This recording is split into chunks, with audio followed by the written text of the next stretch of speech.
The war machine. How nations build, sustain, and are shaped by the engines of conflict takeaway. 1. What we mean by the war machine. The phrase war machine has evolved over time.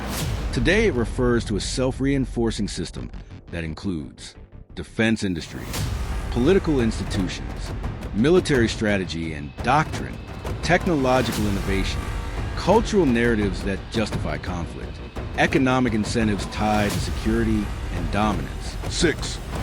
Culture and narrative. The invisible components. No war machine functions without a story.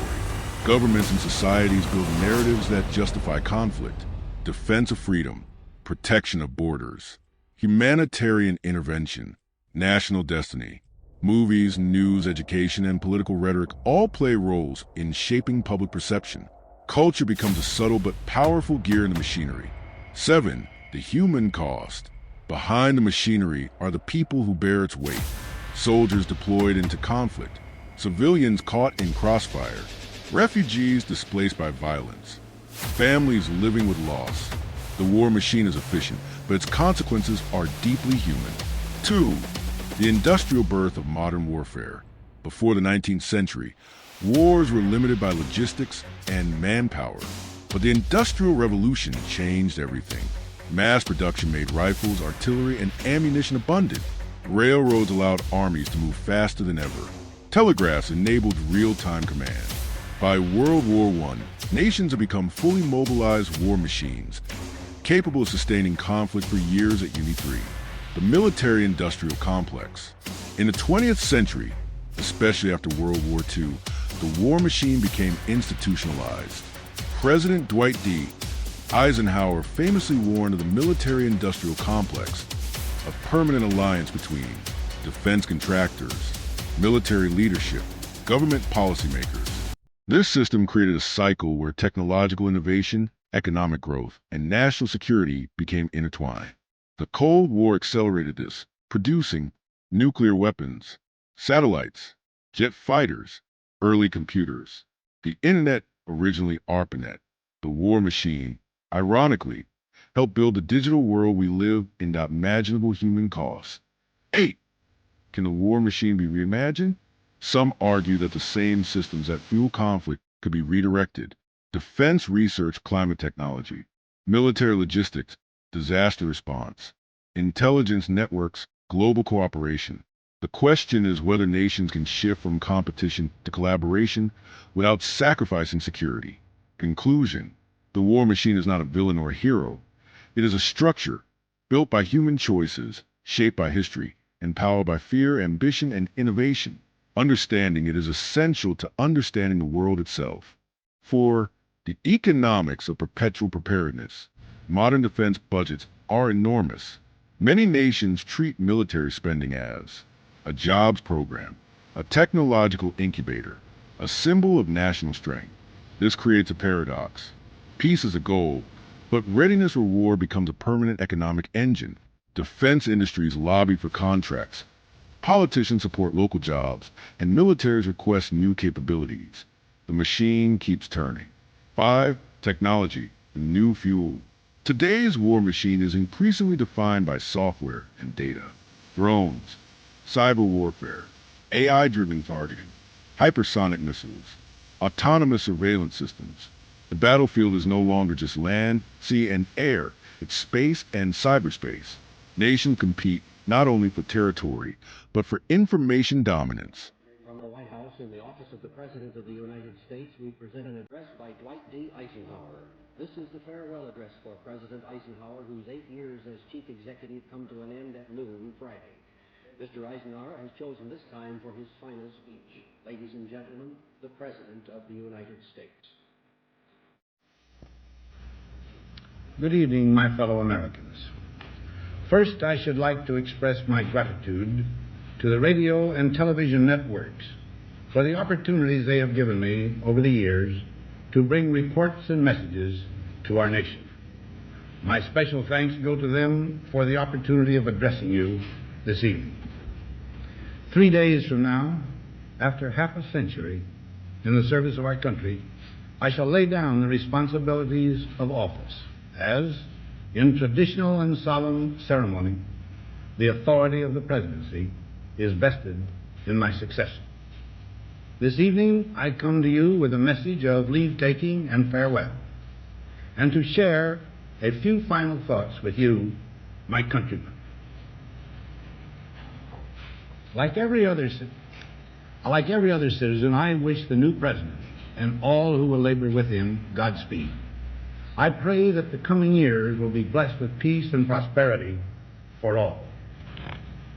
Our people expect their president and the Congress to find essential agreement on issues of great moment, the wise resolution of which will better shape the future of the nation. My own relations with the Congress, which began on a remote and tenuous basis when, long ago, a member of the Senate appointed me to West Point, have since ranged to the intimate during the war and immediate post-war period, and finally to the mutually interdependent during these past 8 years.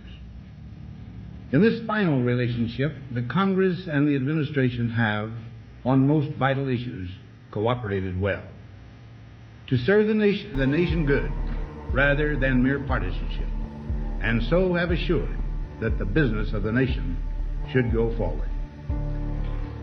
So my official relationship with the Congress ends in a feeling, on my part, of gratitude that we have been able to do so much together.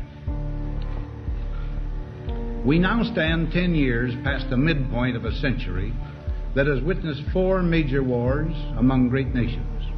3 of these involved our own country.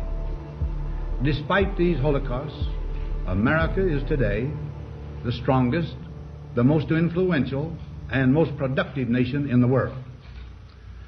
Understandably proud of this preeminence, we yet realize that America's leadership and prestige depend not merely upon our unmatched material progress, riches, and military strength, but on how we use our power in the interest of world peace and human betterment. Throughout America's adventure in free government, our basic purposes have been to keep the peace, to foster progress in human achievement, and to enhance liberty, dignity, and integrity among peoples and among nations. To strive for less would be unworthy of a free and religious people. Any failure traceable to arrogance or our lack of comprehension or readiness to sacrifice would inflict upon us grievous hurt, both at home and abroad. Progress toward these noble goals is persistently threatened by the conflict now engulfing the world. It commands our whole attention, absorbs our very beings. We face a hostile ideology, global in scope, atheistic in character, ruthless in purpose, and insidious in method. Unhappily, the danger it poses promises to be of indefinite duration. To meet it successfully, there is call for not so much the emotional and transitory sacrifices of crisis, but rather those which enable us to carry forward steadily, surely, and without complaint, the burdens of a prolonged and complex struggle with liberty, the state. Only thus shall we remain, despite every provocation, on our charted course toward permanent peace and human betterment. Crises there will continue to be. In meeting them, whether foreign or domestic, great or small, there is a recurring temptation to feel that some spectacular and costly action could become the miraculous solution to all current difficulties. A huge increase in newer elements of our defenses, development of unrealistic programs to cure every ill in agriculture, a dramatic expansion in basic and applied research. These and many other possibilities, each possibly promising in itself, may be suggested as the only way to the road we wish to travel. But each proposal must be weighed in the light of a broader consideration: the need to maintain balance in and among national programs. Balance between the private and the public economy. balance between the cost and hoped-for advantages, balance between the clearly necessary and the comfortably desirable, balance between our essential requirements as a nation and the duties imposed by the nation upon the individual, balance between actions of the moment and the national welfare of the future. Good judgment seeks balance in progress.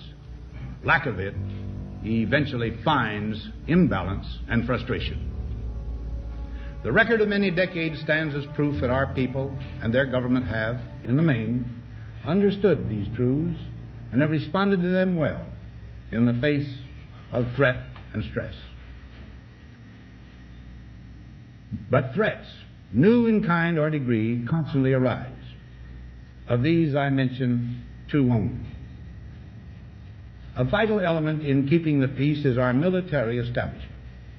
Our arms must be mighty, ready for instant action, so that no potential aggressor may be tempted to risk his own destruction. Our military organization today bears little relation to that known of any of my predecessors in peacetime, or indeed by the fighting men of World War II or Korea. Until the latest of our world conflicts, the United States had no armaments industry. American makers of plowshares could, with time and as required, make swords as well. But we can no longer risk emergency improvisation of national defense. We have been compelled to create a permanent armaments industry of vast proportions.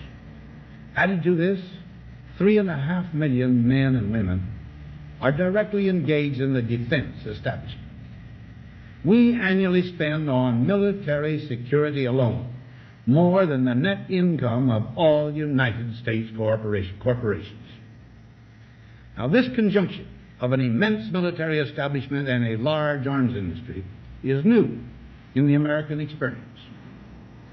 The total influence, economic, political, even spiritual, is felt in every city, every state house, every office of the federal government. We recognize the imperative need for this development, yet we must not fail to comprehend its grave implications. Our toil, resources, and livelihood are all involved. So is the very structure of our society. In the councils of government, we must guard against the acquisition of unwarranted influence, whether sought or unsought, by the military-industrial complex. The potential for the disastrous rise of misplaced power exists and will persist. We must never let the weight of this combination endanger our liberties or democratic processes. We should take nothing for granted.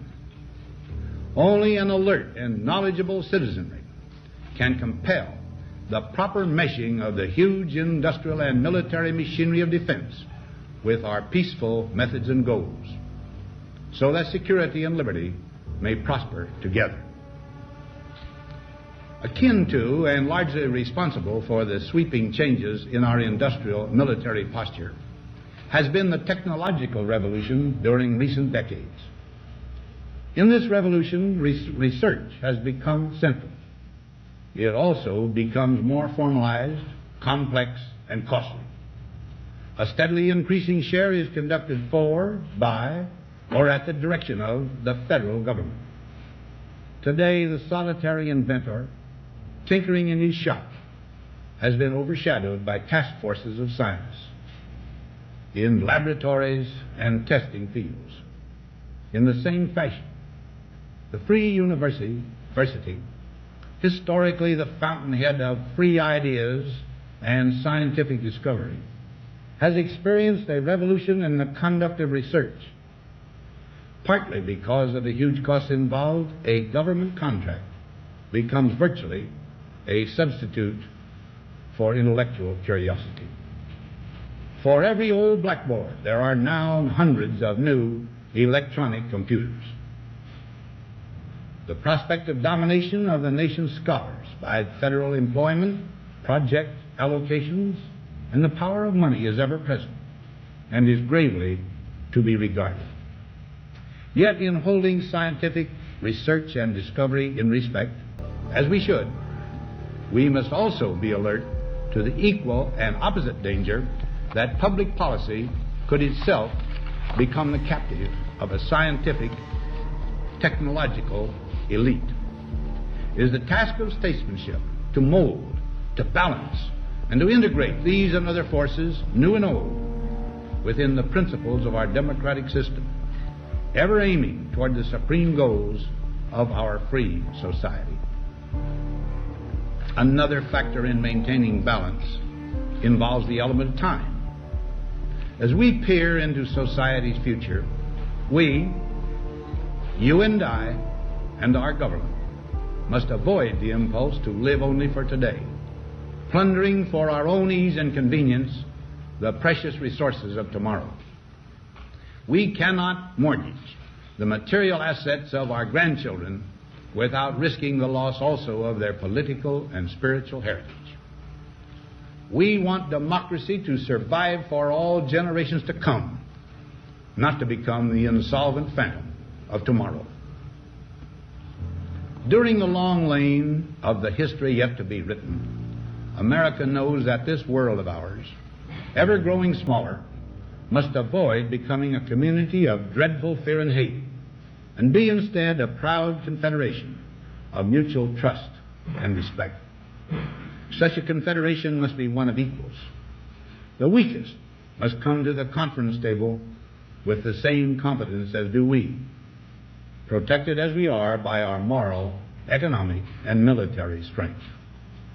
That table, though scarred by many past frustrations, cannot be abandoned for the certainty agony of disarmament, of the battlefield. Disarmament with mutual honor and confidence is a continuing imperative. Together we must learn how to compose differences, not with arms, but with intellect and decent purpose. Because this need is so sharp and apparent, I confess that I lay down on my official responsibilities in this field with a definite sense of disappointment.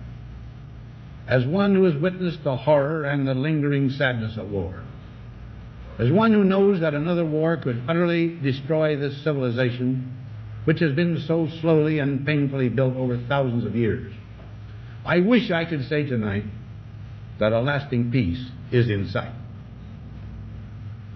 Happily, I can say that war has been avoided. Steady progress toward our ultimate goal has been made, but so much remains to be done. As a private citizen, I shall never cease to do what little I can to help the world advance along that road. So in this, my last good night to you as your president, I thank you for the many opportunities you have given me for public service in war and in peace. I trust in that service you find some things worthy. As for the rest of it, I know you will find ways to improve performance in the future. You and I, my fellow citizens, need to be strong in our faith that all nations under God will reach the goal of peace with justice. May we be ever unswerving in devotion to principle, confident but humble with power, diligent in pursuit of the nation's great goals. To all the peoples of the world, I once more give expression to America's prayerful and continuing aspiration. We pray that peoples of all faiths, all races, all nations may have their great human needs satisfied, that those now denied opportunity shall come to enjoy it to the full, that all who yearn for freedom may experience its spiritual blessings. Those who have freedom will understand also its heavy responsibility, that all who are insensitive to the needs of others will learn charity, and that the scourges of poverty, disease, and ignorance will be made disappear from the earth, and that in the goodness of time all peoples will come to live together in a peace guaranteed by the binding force of mutual respect and love. Now, on Friday noon, I am to become a private citizen. I am proud to do so. I look forward to it. Thank you, and good night.